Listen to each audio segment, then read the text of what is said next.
নমস্কার বন্ধুরা, পাখিরালয়ে হোটেলে আসার পর এদিক ওদিক হোটেলটি একটু ঘুরে দেখতে দেখতেই প্রায় সন্ধ্যা হয়ে এলো। আমরা তাড়াতাড়ি ফ্রেশ হয়ে একটু চারপাশটা ঘুরতে যাব। এখানে ভাইদের মুখে শুনলাম সামনেই নাকি বড় বাজার আছে, তাই আমরা রেডি হয়ে একদম চলে এলাম পাখিরালয়ের যে সমস্ত দোকানপাট রয়েছে, বাজার রয়েছে, সেগুলোকে দেখতে। যেহেতু বনাঞ্চল, অনেক রকমের কাঠ পাওয়া যায়, তাই কাঠের সামগ্রীতে প্রত্যেকটা দোকান ভর্তি।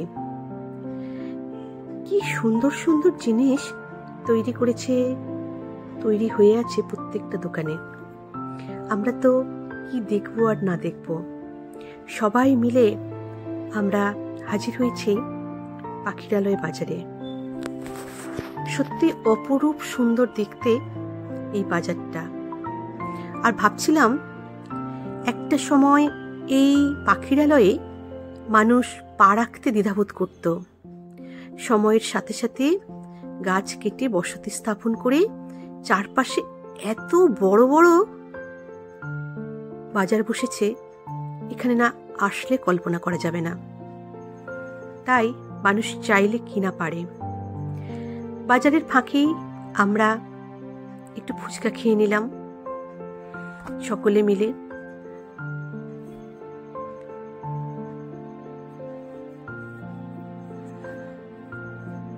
ফুচকা খেতে খেতেই আমাদের কাছে খবর এলো যে হোটেলে সবাইকে যেতে হবে, কারণ হোটেলে স্ন্যাক্স সন্ধ্যেবেলা রেডি হয়ে গেছে।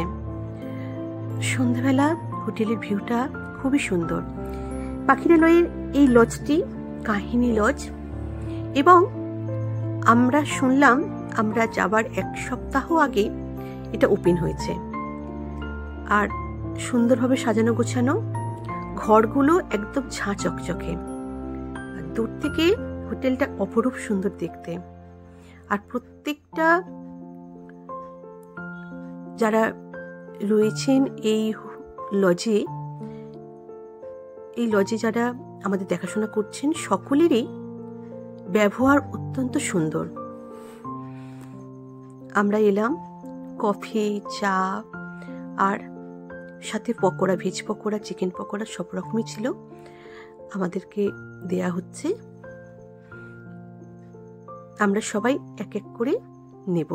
তার আগে ওনারাই সুন্দরভাবে রেডি করে দিচ্ছেন।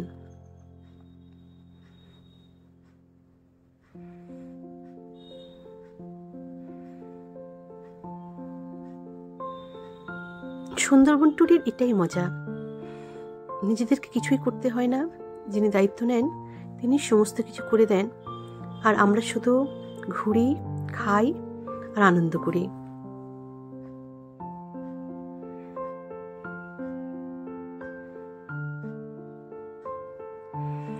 আমরা এক এক করে সবাই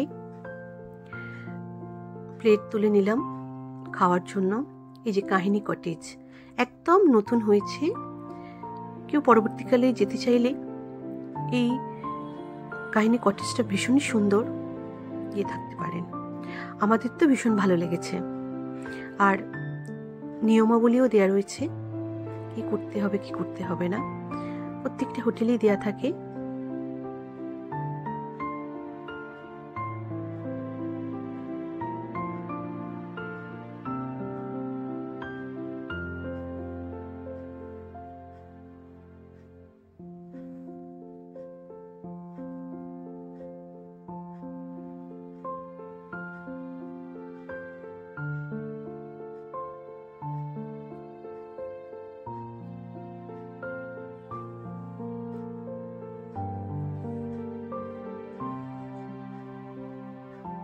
আর এদিকে রয়েছে কফি। আমরা কফি পকোড়া খেয়ে তারপরে সুন্দরবনের যে লোকনৃত্য সেটা দেখতে গেলাম।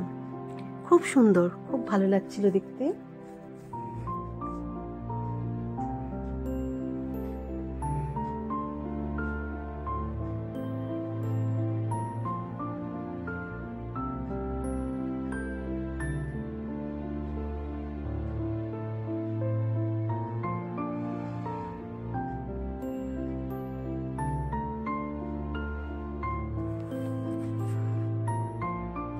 আমরা বেশ খানিকটা সময় এভাবেই নাচ গান উপভোগ করি। তারপরে আবার এগিয়ে চললাম বাজারের পথে, কারণ এখানকার বাজারটা একটু ঘুরে দেখতে চাইছি। এবং বিশাল বাজার, রয়্যাল বেঙ্গল টাইগার প্রত্যেকটা দোকানে সাজানো রয়েছে। না না, আসল না, শোপিস।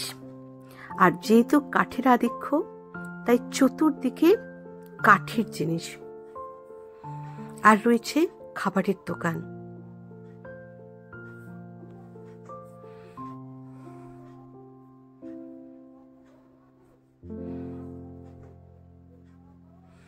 আমি যাচ্ছি আর ভাবছি, এত বড় দ্বীপ অঞ্চলের মধ্যে এত দোকান আমি কল্পনাও করিনি। আমি এর আগে দ্বীপে থেকেছি চাকরি সূত্রে, কিন্তু সেখানে একটা বাজার এত বড় হতে পারে কল্পনা করা যায় না। অবশ্যই আমি পাথর প্রতিমা যে বাজারে দেখেছি সেটাও অনেক বড় ছিল, কিন্তু শুধুমাত্র পর্যটকদের জন্য এত বড় বাজার আমি এই প্রথম দেখলাম। কাঠ দিয়ে কি সুন্দর সুন্দর মূর্তি তৈরি করা।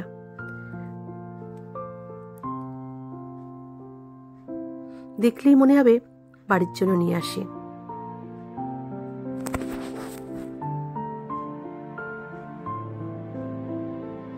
একদম বাচ্চা থেকে শুরু করে বয়স্ক সবার জন্যই কিছু না কিছু রয়েছে এই দোকানগুলোয়। আর একদম শেষ প্রান্তে রয়েছে একটা বড় জেটিঘাট। অন্ধকারের মধ্যেও জেটিঘাটে আসতে ইচ্ছে করলো। জেটিঘাট দেখলাম।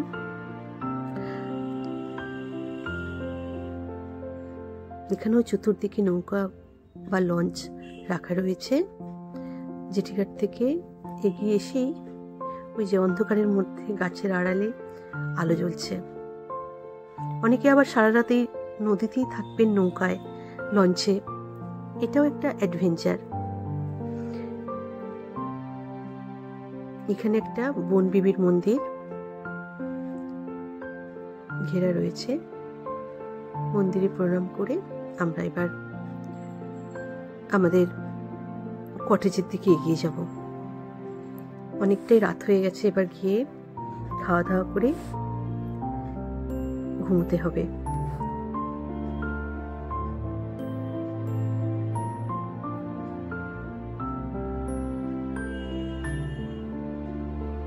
সুন্দরবন লেখা এই ব্যাগগুলো খুব সুন্দর, প্রতিটি দোকানেই রয়েছে। কোনোটায় হরিণ আঁকা, কোনোটায় ফুলের গাছ, কোনোটায় পাখি, আবার কোনোটায় বাঘ। আর খাবার, মাছ, এগুলোও রয়েছে।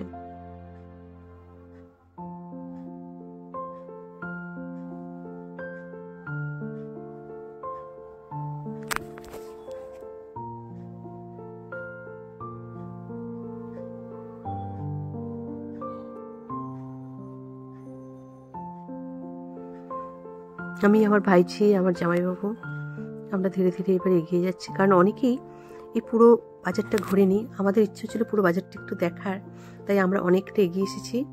সকলে আরো দূরে বসে রয়েছে।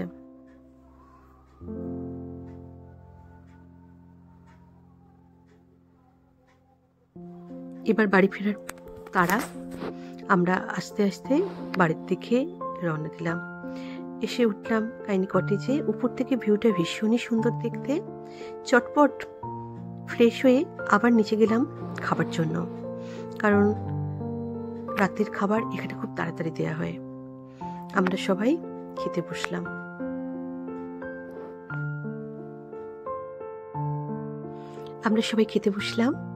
আজকের ভিডিওটা এখানেই শেষ করলাম। পরের দিন নতুন ভিডিও নিয়ে হাজির হব সজনেখালি। তাই সকলে বন্ধুরা খুব ভালো থাকবেন। শুভরাত্রি।